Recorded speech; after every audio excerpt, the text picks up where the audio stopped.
하나님께서는 주님을 믿고 따르는 모든 사람들에게 열매를 원하십니다.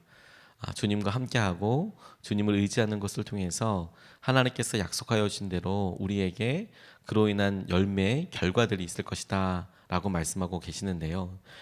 본문의 말씀은 주님과의 관계를 비유로 설명하면서도 하나님께서 농부이시고 그리고 우리 주님께서 참 포도나무이시고 그리고 우리가 가지다라는 관계를 통해서 우리가 얼마나 놀라운 은혜를 또한 특권을 누리고 있는지에 대해서 보여준다라고 싶습니다. 비유라고 싶지만 오히려 주님과의 관계에 대해서 하나님의 일하심에 대해서 우리에게 중요한 의미를 준다고 그렇게 깨닫고 적용하게 되었습니다. 오늘 본문을 통해서 첫 번째로 붙잡고 함께 기도하고 싶은 것은 하나님께서 직접 하나님께서 그분의 손으로 우리를 깨끗하게 하셨다라는 것입니다. 1절로 3절까지 말씀을 보면 나는 참 포도나무요 내 아버지는 농부라 물은 내게 붙어 있어 열매를 맺지 아니하는 가지는 아버지께서 그것을 제거해 버리시고 무릇 열매를 맺는 가지는 더 열매를 맺게 하려 하여 그것을 깨끗하게 하시느니라. 너희는 내가 일러준 말로 이미 깨끗하여졌느니라. 이렇게 이야기하고 있습니다. 우리가 주님을 따르고 있다면 우리는 그것에 대해서 여러 생각과 다른 마음을 품기 전에 하나님 아버지께서 직접 우리를 만지셨다는 것에 더 주목할 필요가 있겠다라고 생각하게 되었습니다.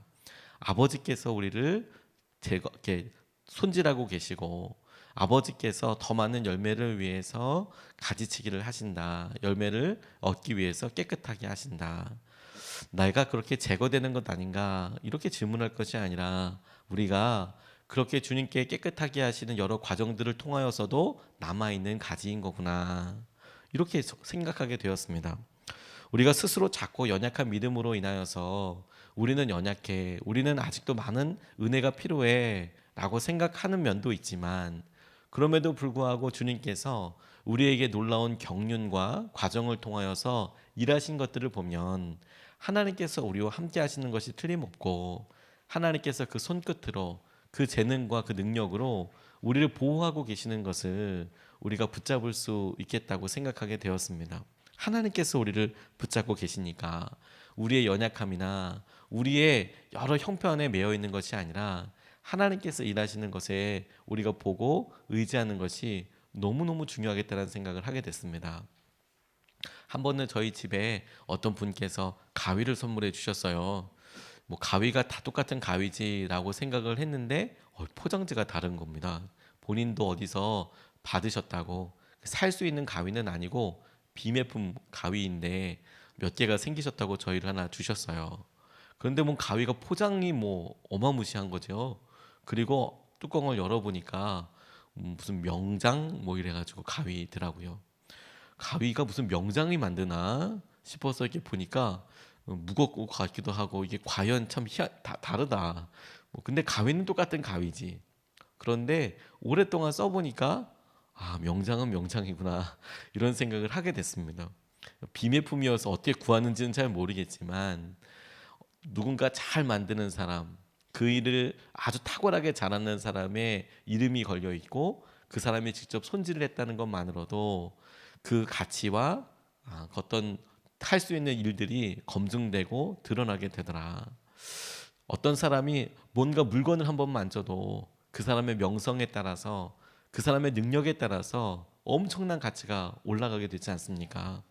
안중근 의사나 이런 분들이 썼던 글을 보면 글씨체가 아름답기도 하지만 그 글에 담겨있는 의지도 놀랍기도 하지만 그걸 누가 썼냐, 그 똑같은 글을 누가 쓴 거냐, 어느 때에 썼느냐에 따라서 그 가치는 비교할 수 없는 것이죠.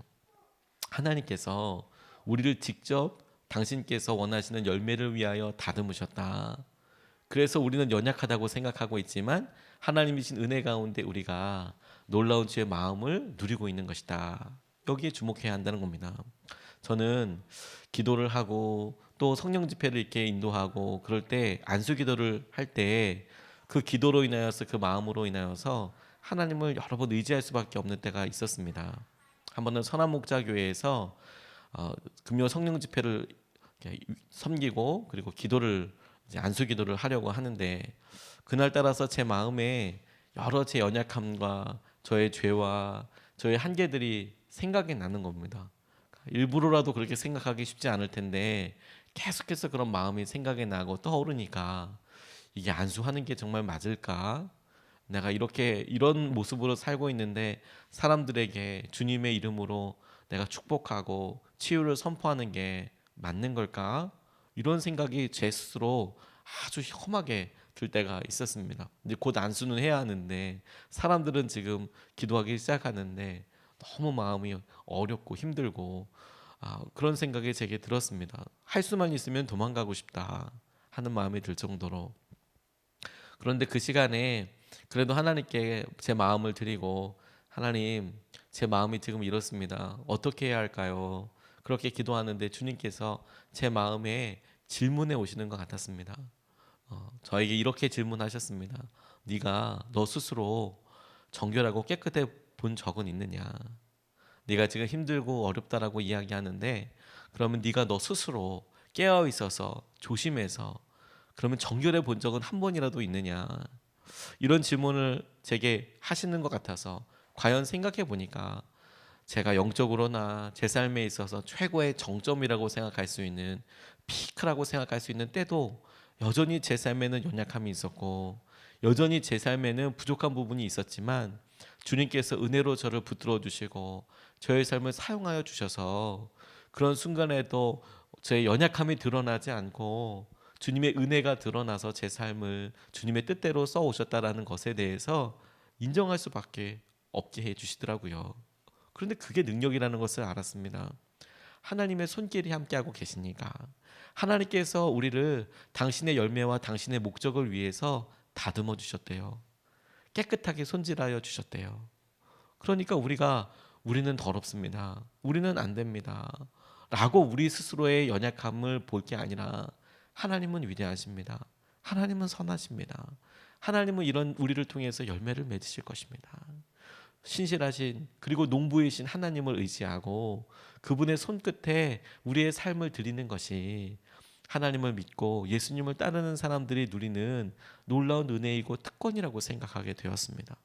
우리의 우리 된 것은 하나님의 은혜이고 하나님의 손끝에서 나온 작품이다.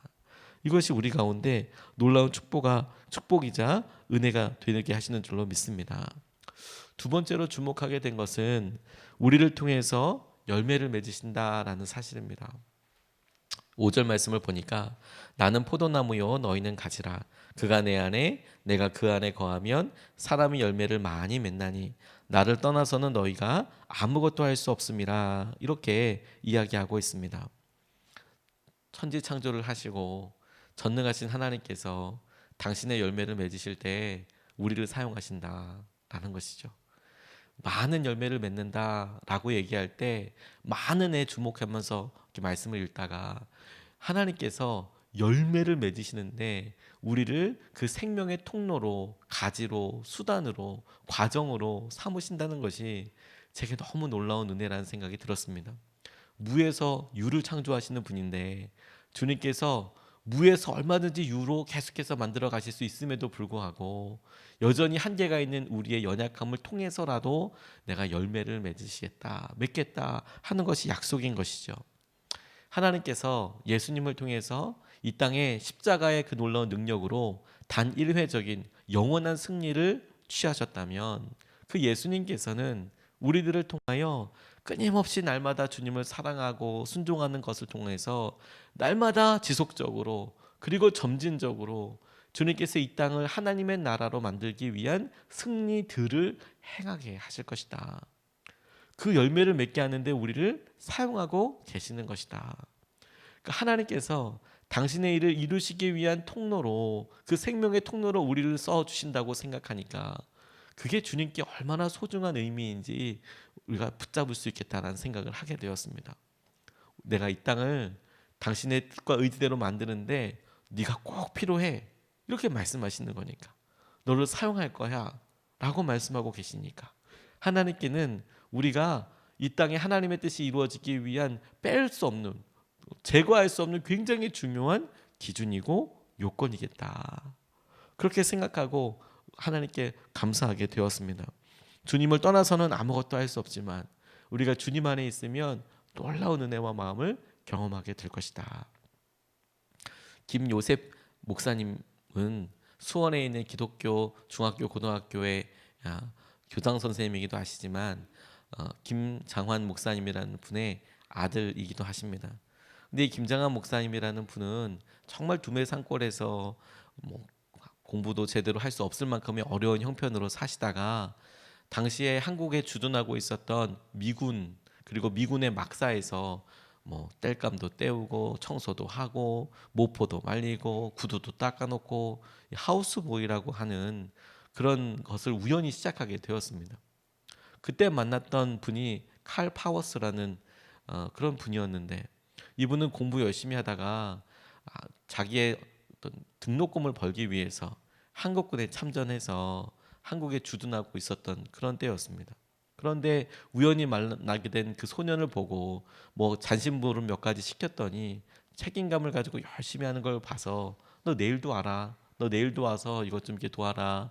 이렇게 했더니 아우 이 어린 아이임에도 불구하고 너무 다무지게 이렇게 일을 하면서 지켜보다가 주둔지를 옮기게 되면서 너 나랑 따라서 같이 미국에 가지 않을래? 어머니한테 말씀드렸더니 어머니가 노발대발하시면서 그때만 해도 그렇게 가면 애가 뺏겨서 죽는 줄 알고 안 보내려고 하는데 어머니 앞에 직접 가서 이 아이를 내가 잘 한번 키워보겠다고 데려가서 공부도 시키겠다고 그렇게 해서 시작을 하게 되었습니다.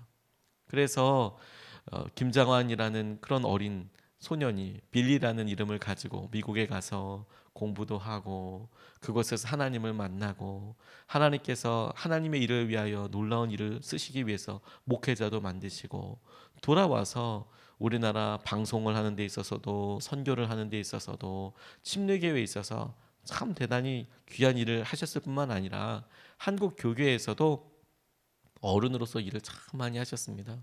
그런데 이분이 2013년에 안타까운 소식을 듣고 아들 김요셉 목사님과 함께 미국에 가게 되셨어요. 이유가 뭐였냐면 이 칼 파워스 상사가 당시에는 상사였지만 이 칼 파워스라는 선생님이 그해 돌아가셨기 때문에 이분이 결혼도 하지 않고 평생을 그렇게 사신 거예요. 그래서 유족도 없으니까 본인이 가서 짐 정리도 한다고. 근데 가서 이렇게 보니까 너무도 단촐하게 살고 있더라는 거죠. 그래서 미국이 다 대도시가 아니라 미국에서도 여전히 지방으로 가면 여전히 예전의 삶을 살고 있는데 이 칼 파워스라는 분이 본인이 그렇게 살고 있는 거예요. 돌아가서 선생님이 되었고 그리고 교장 선생님 되기도 했고 나름 그 지역에서 열심히 살고 있었지만 평생 이 빌리라는 김장환이라는 그 사람을 후원하고 대학을 보내고 그 등록금 다 대주고 그렇게 하면서 자기는 결혼도 하지 않고 아이도 없고 그렇게 사는데 아니 집에 가서 깜짝 놀랐던 게 집에 요즘 우리나라도 재래식 화장실이 없는데도 미국에서 재래식 화장실 그것도 집 안에 화장실이 있는 게 아니라 떨어져서 화장실이 있는 그런 데서 살고 있고 집은 뭐 거의 뭐 제대로 된 집이 아니라 정말 검소하게 이게 무슨 오두막 집인가 싶은 집에서 살고 있고 들어가서 이렇게 보니까 그 자기가 보냈던 편지들 처음으로 이 김장환 빌리 킴이라는 사람이 웅변 대회 나갔을 때 상 받았다고 보내준 뭐 이런 사진들 이런 오래된 것들을 그냥 빼곡하게 다 가지고 보고 그러고 있더라라는 거죠.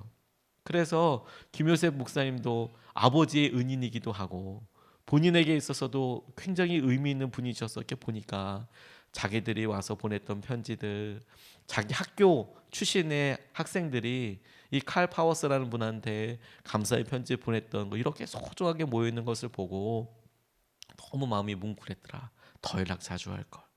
그런데 저는 그 글을 이렇게 보면서 이런 생각을 하게 됐어요.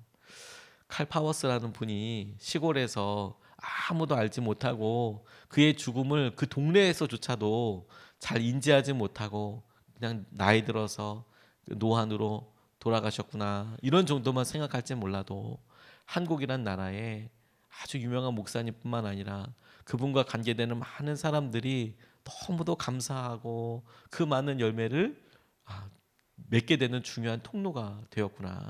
칼 파워스라는 분 때문에 김장환이라는, 그리고 그 김장환 목사님이랑 통하여서 많은 가지와 열매들이 있어서 하나님께서 야, 이런 놀라운 은혜가 누구 때문인가라고 짚어만 보셔도 그 큰 줄기에 그 칼 파워스라는 분이 이렇게 있게 되는 거구나. 주님께서 우리를 당신의 열매를 맺기 위한 통로로 이렇게 쓰신다라고 말씀하실 때 우리가 무엇을 할 수 있는가가 주목이 아니더라고요. 칼 파워스라는 분이 할 수 있었던 것은 그냥 하우스보이였던 아주 꾀째째하고 그냥 똘망똘망한 애 하나 그냥 후원하고 걔랑 평생 그렇게 하는 정도의 일이었지만, 실제로 그가 그렇게 해서 영향력을 끼칠 수 있었던 사람들을 생각해 보면 놀랍게 하나님께서 하나님의 방법으로 그렇게 이루어 가시더라. 중요한 것은 우리를 통해서 그렇게 역사하신다는 거죠. 한 사람을 통해서 그런 일을 이루시고 붙잡아 주시더라. 주님께서 주님의 일을 이루시는 데에 우리 없이는 하지 않으시려고 우리에게 계획하시고 우리를 인도하고 계십니다. 이게 능력이고 기쁨 아니겠습니까? 이것을 붙잡고 나아가는 것이 오늘도 하나님께서 우리에게 주시는 부르심이고 우리에게 주신 약속이라고 믿습니다. 오늘 두 가지 말씀을 같이 나눴습니다. 첫 번째는 주님께서 우리에게 농부이셔서 직접 우리를 손질하셨다. 우리를 깨끗하게 하셨다. 우리의 어떠함이 아니라 그분께서 우리에게 그렇게 하셨으니까 우리의 삶에 주님의 손길과 주님의 손길로 인한 놀라운 은혜가 있게 될 것을 우리가 붙잡고 기도하고 싶고, 두 번째가 우리를 통해서 열매를 맺으시는 것이다.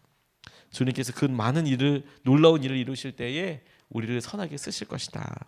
이것을 붙잡고 두 번 나눠서 같이 기도하겠습니다. 첫 번째, 이렇게 붙잡고 기도하고 싶습니다. 선하시고 완전하신 주님을 의지합니다. 우리가 우리 삶에 우리 자신을 의지하지 못하고 우리가 우리 삶에 여러 의심들이 들고 힘들 때가 참 많습니다.